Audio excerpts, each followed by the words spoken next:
Hello, Aquarius, sun, moon, and rising. It is a year ahead that involves a tremendous amount of rebirth energy in a way that will also be something that you invite in. You're not going to feel like the universe has pulled the rug out from underneath you and all of a sudden you have to start over, but instead you're going to be in a kind of a co-creative cooperation with the divine in order to create the life that you truly want. For many Aquarians, this is going to feel like a very positive year, but also deeply, deeply transformational. And there are parts of this year that will surprise you, but I'm going to say they're going to be positive surprises. Now, in this video ahead for the next 25 to 30 minutes, I'm going to give you some overview ideas of some of the things I think are the most important for the sign of Aquarius as you navigate 2026. And yes, try to time your best life. But I also want you to be aware that I can't go into nearly the depth that I did in my 2.5 hour videos with the PDF guidebook that I already created 3 months ago and are for sale on my website. It's a yearly fundraiser. And as an Aquarian myself, I'm always looking out for humanity. So these are also funds that help me create scholarships for people who can't afford to study with me, as well as buy equipment that I need for my channel. Thank you for that. And my name's Lori Lothian, and I didn't even say who I am. Welcome to my channel. And I use the Western Tropical Zodiac. And in today's video being recorded for you for 2026 on December the 30th, I am going to also bring you into my new approach to astrology. Now, a lot of you know that I've been doing astrology for decades, but I'm also an intuitive and a psychic and a remote viewer. And I've taught classes in psychic development, and I've been filmed by the BBC remote viewing. So I've also sat down this morning in a deep meditation for a few of the signs that we'll be recording today to come up with some keywords for your sign. And as I did that, I also allowed for that information to just come through without worrying about whether or not it perfectly lined up with the sky. But of course it does perfectly line up with the sky. Now, if you want to take a screenshot right now of the graphic I'm about to show you, which very well may be the thumbnail of this video, I'm going to allow for that because I think it might be a good little cheerful meme to post on your refrigerator or print out or put as a backdrop on your computer to remind you of the amazing stuff that's waiting for you in the year ahead. So I'm going to give you that little photograph opportunity at this very moment. And let me get that share button working, and you'll probably see a messy desktop when I start out. Don't worry about that. We'll get rid of all the mess in the way somehow, some way.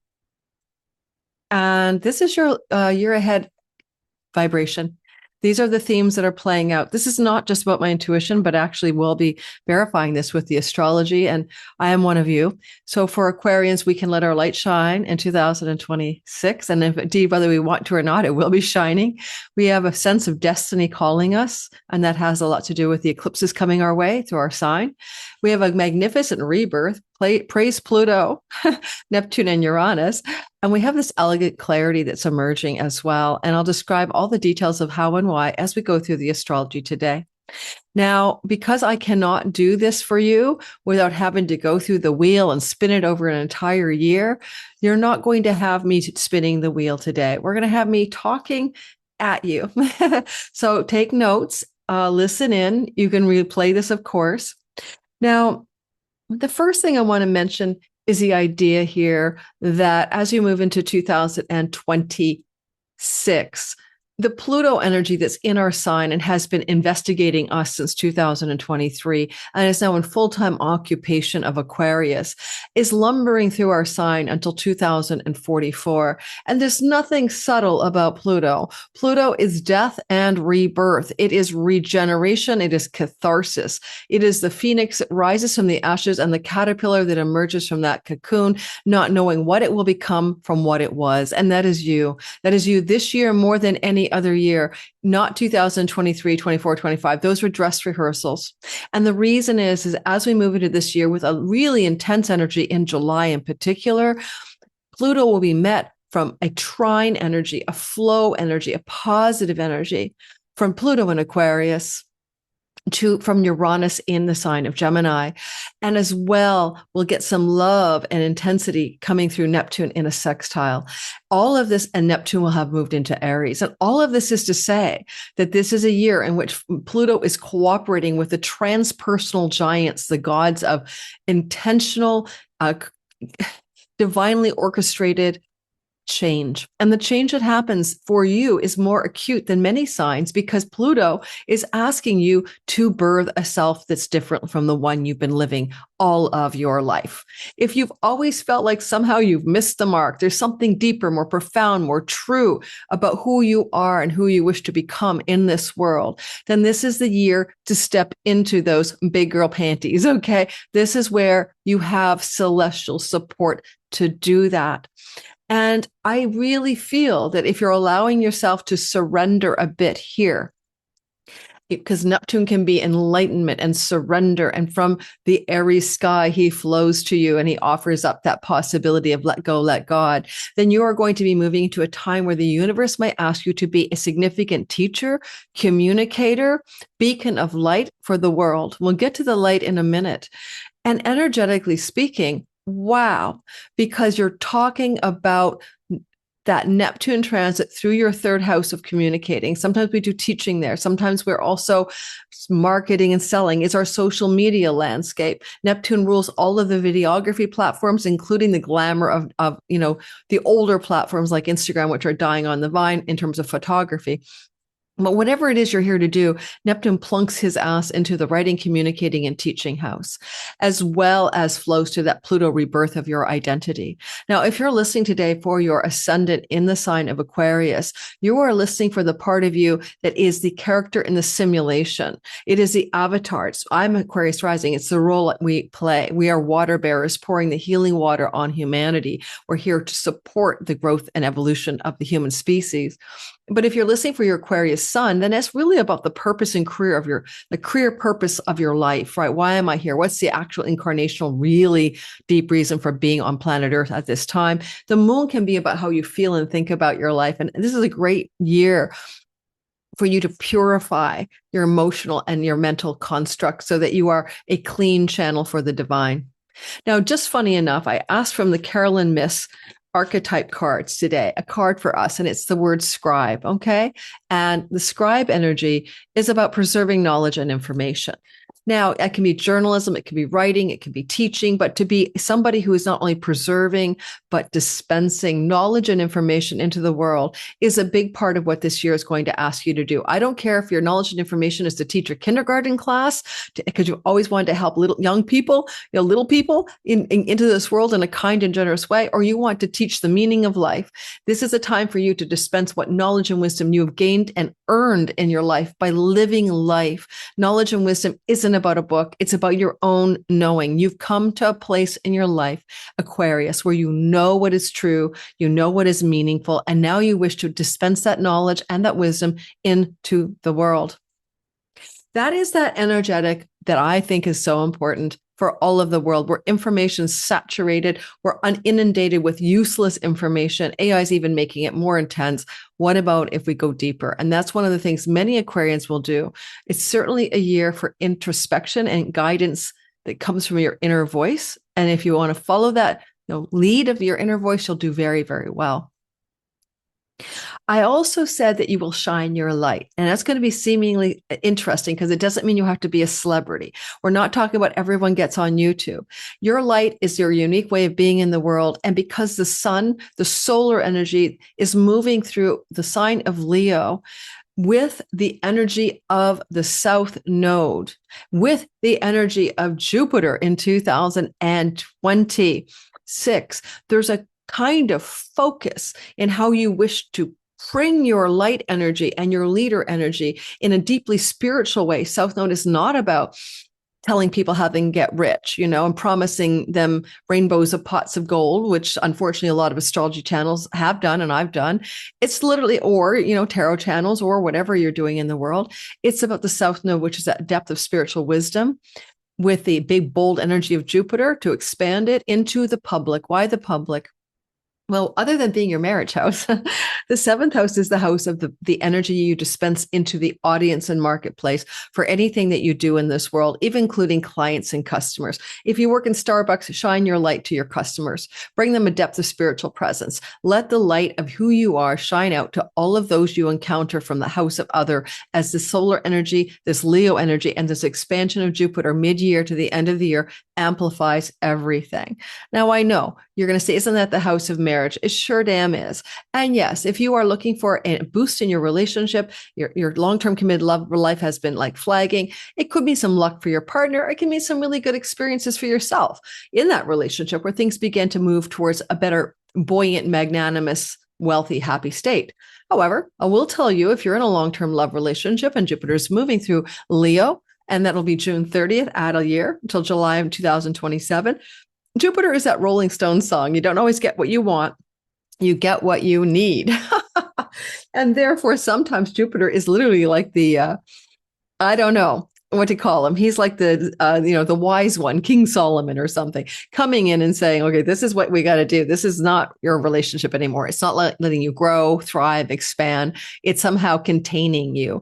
And so those relationships will fall away, but, usually in a way that everyone agrees with. Jupiter tries to bring namaste, kind, blessed endings.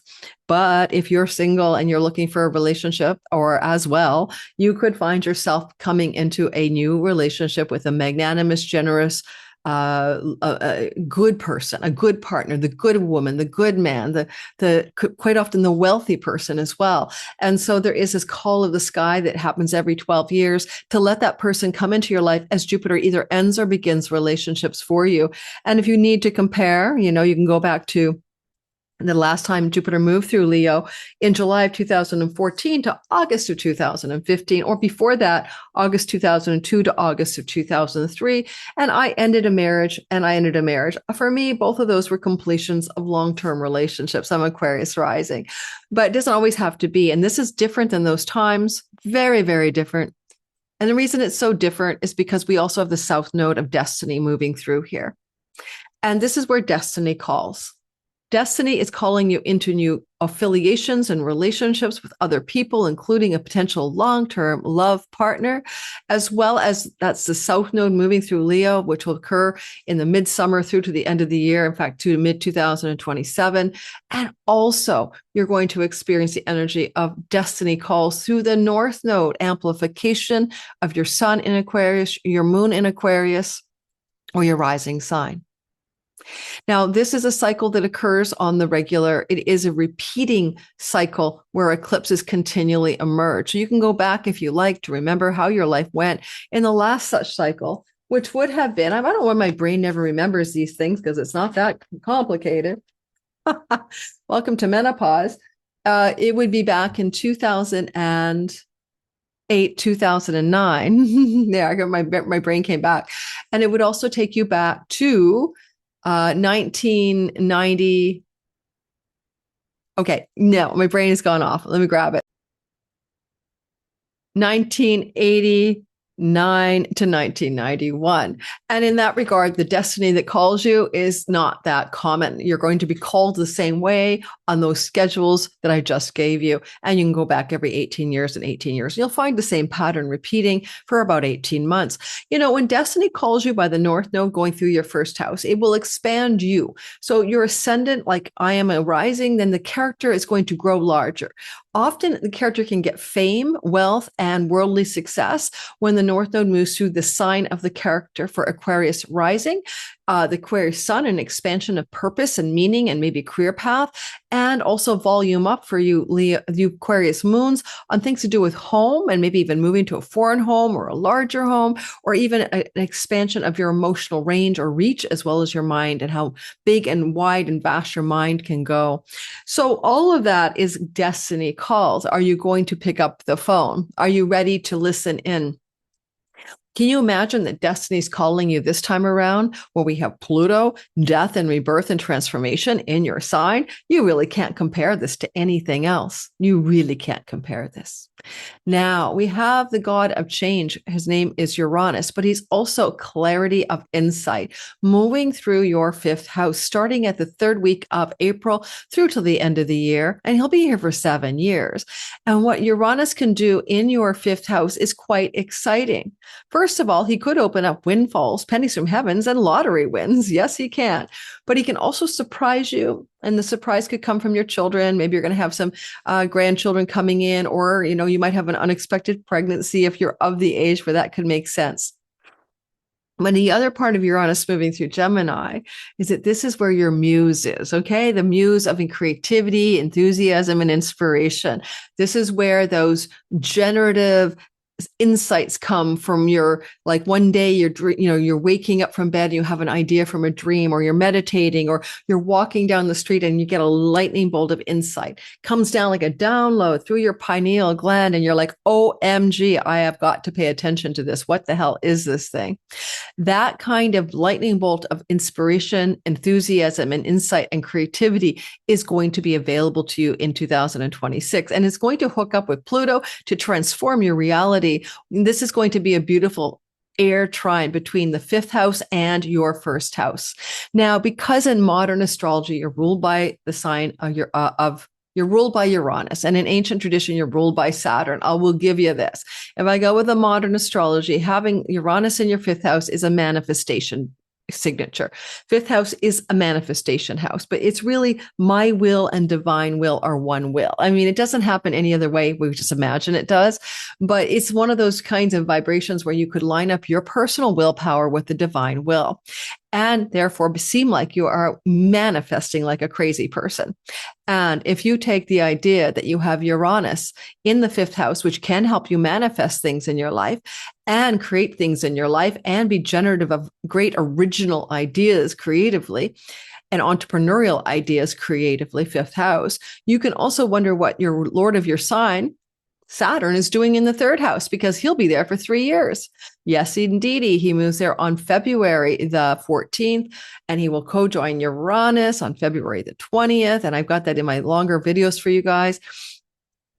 And it's almost like make your dreams real from the third house epicenter of writing, teaching, communicating, online, social media, maybe marketing and selling, traveling, learning. Make your dreams real, because you have this like thunderbolt energy of Uranus hitting that Saturnian energy that is you. And in 2026, it's more powerful than the next year and the next year after, because Saturn is in the low degrees of your third house with Neptune. And that won't be so much true in 2027 and 28 when this energy of Saturn in your third house is there. If you've always wanted to write a book, you've always wanted to create a website, you always want to start your own entrepreneurial business, you've always wanted to set up some kind of teaching center, or you wanted to study something you've never had time to learn, this is your ticket to doing that this year ahead. This is a time where you can take those steps necessary to make your dreams real in this regard. So what about elegant clarity? What is clarity anyway? And what is elegant clarity? One of the ways that I see the Aquarians moving through the year ahead. Partly, it's the divine transmission that comes through the pineal gland, which is our third eye. That's what Uranus can bring us as he moves through a house that is connected to the divine will and connected to sparks of our natural abilities and talents that we are born to express. The fifth house, the muse, is there. And the energy of the divine spark of whatever it is, inspiration, is also the same spark of blinding, startling, absolute clarity. You can use the word insight and aha and eureka and clarity when it comes to Uranus in his best form. And as that energy flows back to the Pluto placement, back to your Aquarian sky, this is going to be one of your superpowers next year.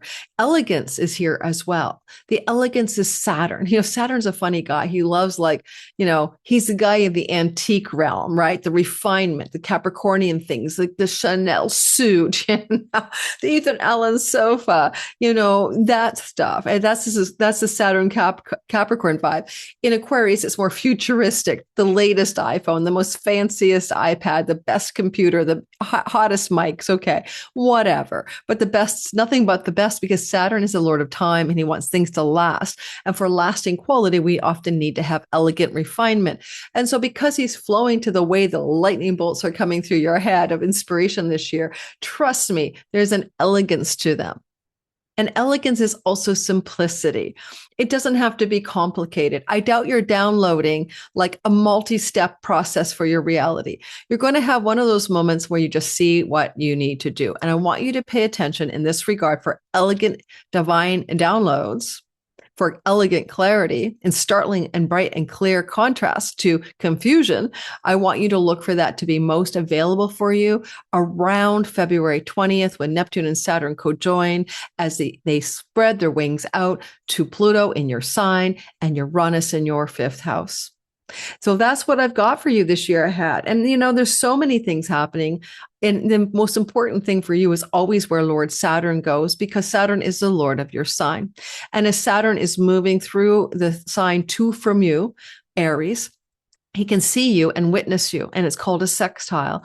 And when Saturn is in a sextile to you from the third house, he's bringing you blessings, but he's also bringing you the gains of his transit through your second. You know, he entered into your second house of money, resources, a wallet, pocketbook, you know, savings, money.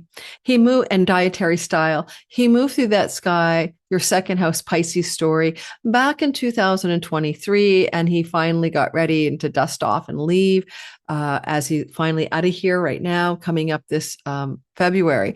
He kind of tiptoed in the summertime for about 4 months last year through to, dates. I think it would be like September 1st that he exited. Let me double check my notes for my big pictures overview notes. He left and he entered. Okay, so last year he tested the waters of your third house. Okay, I gave it like a 1-2 testing. You could also call it a foreshadow if you like. Okay, he gave you the testing time on, I will find it for you. I apologize for my delays. He did the testing on, oh my goodness, May 24th to September 1st. So if you can go back to like June, July, August and vibe into how you were feeling, Saturn was in your third house. And it may have been May, June, and July. Well, really, it's June, July, and August as he flowed back to your sign, that he gave you golden seeds of understanding and mature wisdom about what it is you're here to do in that third house. And, you know, he can slow and pause things down. He was retrograde for a good deal of that in order for everything to be moving forward with proper structure. But there's something about living through last summer's June, July, and August. It was giving you a lesson about how to harness Saturn for 3 whole years in your third house. And, you know, when he was in your second house, 23 to now this year coming, 2023, it's like he planted seeds, but he also structured your money. And as he moves into the third house, it's as if now some of the rewards of changes you made in your life last year will show up in your third house of teaching, writing, communicating, traveling, learning. You'll see the evidence for that. I love the idea that Saturn's going to be here for 3 years with Neptune as well. That's very rare. That is not something that we can compare to. Every 30 years as Saturn moves to your third house, it's not the same energy at all. And one last tip, Aquarius, you are amazingly ruled by Saturn. And that means that you are the quintessential vintage that gets finer with time, the fine wine, and that you mature in good time, and that you're never off your own perfect timing, no matter what you think. And therefore, understand that at the age of 36, around 43, 44, 59, 60, each of these is where Saturn turns up the dimmer switch and gets into lighter and brighter energies for you. So for all of my fellow Aquarians who feel like somehow they're probably missing the mark in life, you're not that. You're maturing, and you might be a late bloomer, and time is your ally. Time is your friend. Okay. You do not have to do any kind of recrimination about being behind your schedule. Now, for every sign, I'm going to draw a last card from one of my decks on my shelf, which I haven't decided what it'll be. So, because I'm one of those people who does things half-assed, we're going to grab a card for you from what draws me. You see what's drawing me in. I think you're going to get a card from Coming Back, I promise. I don't know. There's so many to choose from here. I'm going to get a card for you from Colette Baron-Reed. Otter. All right. I like her stuff. You're coming back. Colette Baron-Reed. All right. Here we go. This is the enchanted map. Okay. And I probably will get a different card for every sign. It's just whatever calls me when I go scrolling back on my moving chair to the bookshelf. Wide open. I want you to be wide open in 2000, me too, in 2026. And if you really want to, I'll check the keywords here, get a lot more in-depth, detailed, time-oriented material about your year ahead. My 2026 20-minute videos are available by your sign or by the All Signs bundle in the description box below for sale as my fundraiser. But also, it's nice to have that content year round, right? In deeper dives. It is number 42, and your keywords are: you are free to express your uniqueness in the world and share the bounty of life's endless possibilities in 2026. The uniqueness comes through Saturn, activating the fifth house of your natural talents and gifts in this world. All manner of opportunities are presented to you at this time. The wide open card, Aquarius, is a signal that you're able to truly manifest your dreams and your goals are in sight. Yes, you've got the manifestation signature with Aquarian, with the Uranian impulse in your fifth house of my will is your will. Thank you, God. One will we are. Instead, expand your horizons beyond what you believe your limitations are. You have the unique voice, a unique voice that needs to be expressed in the world, Aquarius. The universe is supportive of new ideas and approaches at this time, so speak up and speak out. This card is a sign of the maverick, who Uranus is a maverick too, of the maverick who freely roams the wide open space of possibility and allow for greater vision to replace the old ideas as you dream a grander dream. That's what I have for you. I hope you enjoyed this. If you do, like, subscribe, hit the notification bell so you don't miss any more of my videos. And if you look underneath the description box, you know what else you'll find there? Access to my Patreon community where I teach classes and have great connections to the groups there because it's for smaller setting. My join button, of course, on this channel where you get content nobody else gets, including stuff that will get me demonetized if I talk about it, and including spontaneous pop-up little, what do you call it? Like live streams where I'm doing mini readings to teach astrology. Well, I take people's birth charts from the group that comes to the live stream. So check that out below. And you might also want to come to Substack where I write the Pluto Chronicles. It's free. And if you want to hear world astrology written by me in ways that I really don't want to say here without fear of being punished by the algorithm or demonetized, you'll find more writing by me at the Pluto Chronicles. The email is delivered like a newsletter to your inbox every time I publish something, which is a minimum of 5 posts a month. Quite often more. Thank you for listening. Don't forget, liking and subscribing makes the algorithm happy. And there's a new thing called hype. So if you have an option to hype me, I think that they're trying to jump over the AI slop here, and they're creating a hype button. So if you want to hit the hype, because I don't think that also the bots can hype it. So if you want to hit the hype button, hype, HYPE, is somewhere down there. Please do. That would help the channel as well. Take care, everybody, and have a wonderful 2026, my fellow Aquarians.